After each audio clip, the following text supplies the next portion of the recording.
നിങ്ങളുടെ favourite shows ഇനി ഒരിക്കലും മിസ്സാവില്ല. ഇപ്പോൾ C5 കാണും നിങ്ങളുടെ ഫേവറേറ്റ് ഷോ തികച്ചും സൗജന്യമായി. നിന്റെ അമ്മ ചാവുന്നതിന് മുമ്പ് പറഞ്ഞ 2 ആഗ്രഹങ്ങളുണ്ടല്ലോ. ആദ്യത്തേത് എന്നെ ജയിലിൽ കയറ്റണമെന്ന്. ഞാൻ ദേ നിൽക്കുന്നു പനന്തടി പോലെ നിന്റെ മുന്നിൽ. രണ്ടാമത്തേത് നീ ഒരു നല്ല പെൺകുട്ടിയെ കല്യാണം കഴിച്ച് സമാധാനത്തോടെ ജീവിക്കണമെന്ന്. അതും ഇനി നടക്കാൻ പോകുന്നില്ല. ഒരു തെറ്റും ചെയ്യാത്തവരാണെങ്കിലും നിങ്ങൾ രണ്ടാളും അങ്ങോട്ടും ഇങ്ങോട്ടും കെട്ടുപണഞ്ഞ് നിങ്ങളുടെ ജീവിതാവസാനം വരെ ചീഞ്ഞു നാറും.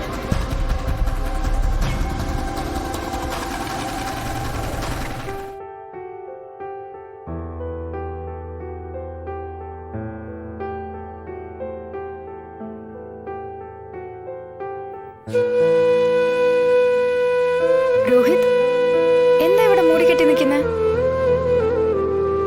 പറയുന്നേ.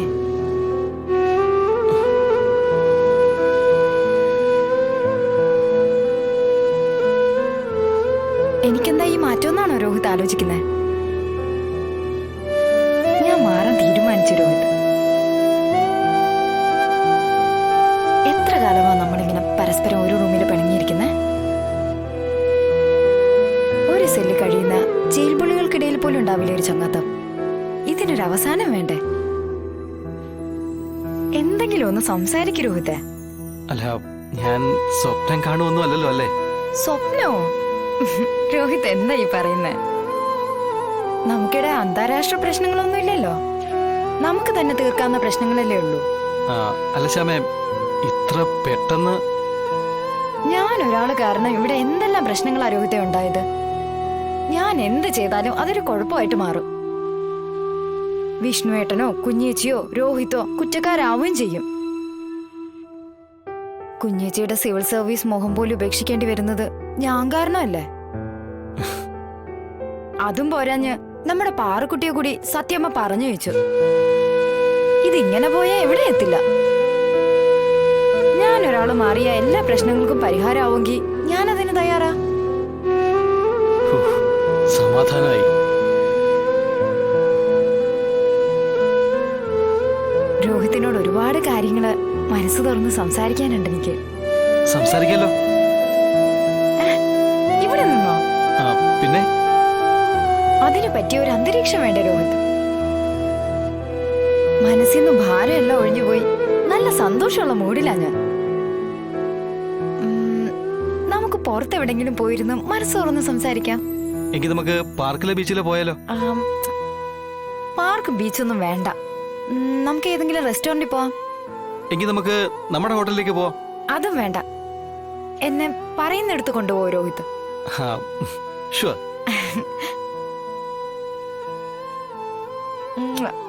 നല്ല കുട്ടി. ഞാനിപ്പോ റെഡിയായി വരാവേ.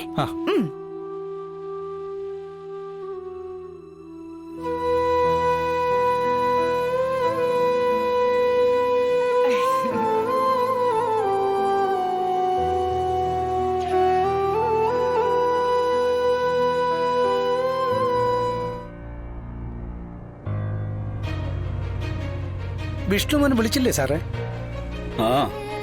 കാര്യമായ കുഴപ്പമൊന്നുമില്ലെന്നാ പറഞ്ഞത്. ഓ, അത്രയും ആശ്വാസമായി.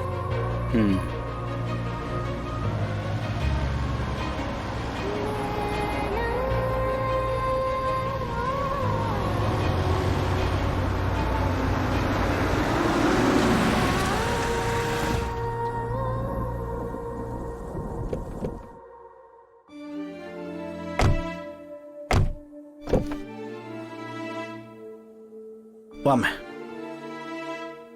പതുക്കെ.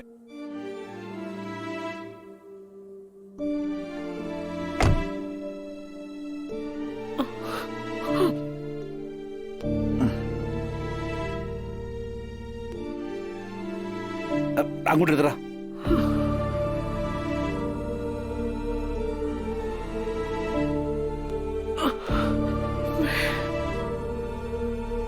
മോനെ, ഡോക്ടർ എന്ത് പറഞ്ഞടാ? എക്സ്റേയിലും സ്കാനിങ്ങിലൊന്നും വലിയ കുഴപ്പമൊന്നുമില്ല. ഭാഗ്യത്തിന് തലയിടിച്ചില്ലല്ലോ. പിന്നെ കൈയൊക്കെ കുറച്ച് മുറിഞ്ഞിട്ടുണ്ട്. പിന്നെ വീഴ്ചക്കിടെ കാലിന്റെ കുഴയൊന്ന് തിരിഞ്ഞിട്ടുണ്ട്, പക്ഷെ എല്ലിനൊന്നും സംഭവിച്ചിട്ടില്ല. അത് നേരെയാക്കാനാ ഈ ബാൻഡേഡ് കെട്ടിയിരിക്കണേ. അല്ല ഇതിപ്പോ എത്ര ദിവസം വേണ്ടി വരും? 2 ദിവസം റെസ്റ്റ് എടുക്കണമെന്ന് ഡോക്ടർ പറഞ്ഞേ. അധികം നടക്കണ്ട 2 ദിവസത്തേക്ക്. സ്റ്റെപ്പ് കയറരുതെന്നാ പറഞ്ഞിരിക്കുന്നത്. ആ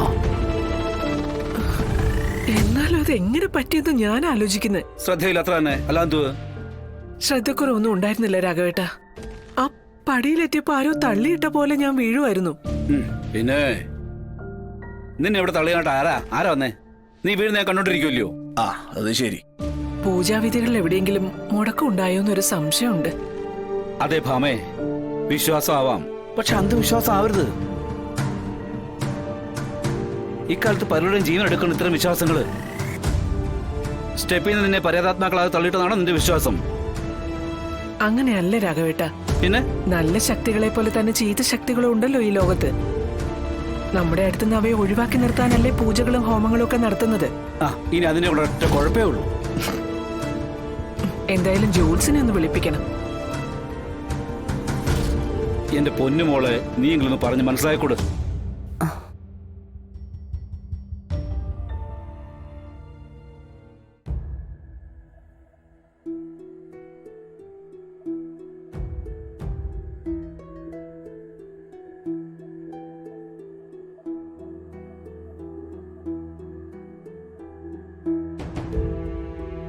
ഇതെങ്ങനെ സംഭവിച്ചു? സത്യാമ്മയുടെ കാലിലെങ്ങനെയുണ്ട്? എന്റെ കാലിലൊന്നും ഒരു കുഴപ്പമില്ല. നിങ്ങളിപ്പോ എവിടെ പോവാ? അല്ല, അത് ശ്യാമയ്ക്കൊന്ന് പുറത്തു പോകണമെന്ന് പറഞ്ഞു.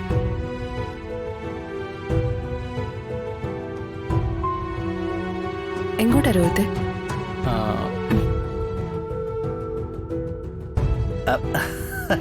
അവരവരുടെ ഇഷ്ടത്തിന് അങ്ങോട്ട് പോട്ടെ.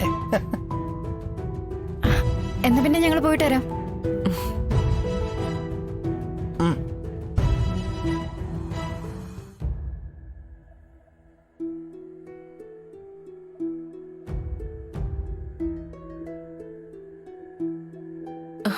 എന്താ കുട്ടി ഇത്? സത്യമ്മയുടെ അനുഗ്രഹം വേണം എനിക്ക്. എന്റെ കുട്ടിക്ക് എല്ലാ അനുഗ്രഹവും ഉണ്ടാവും എപ്പോഴും.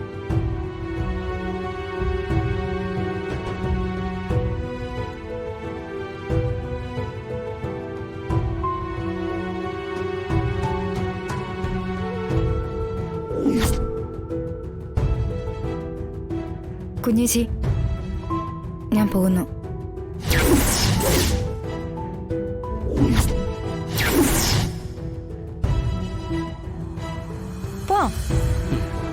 രോഹിത്തെ, കാറെടുത്തോ? വേണ്ട, ബൈക്ക് എടുത്തോളാം. ബൈക്കെങ്കിൽ ബൈക്ക്.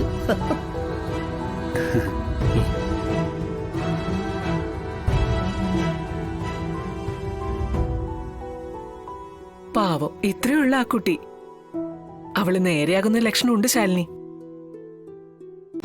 ഡൗൺലോഡ് ചെയ്യൂ C5 ആപ്പ്. കാണൂ എല്ലാ എപ്പിസോഡുകളും സൗജന്യമായി.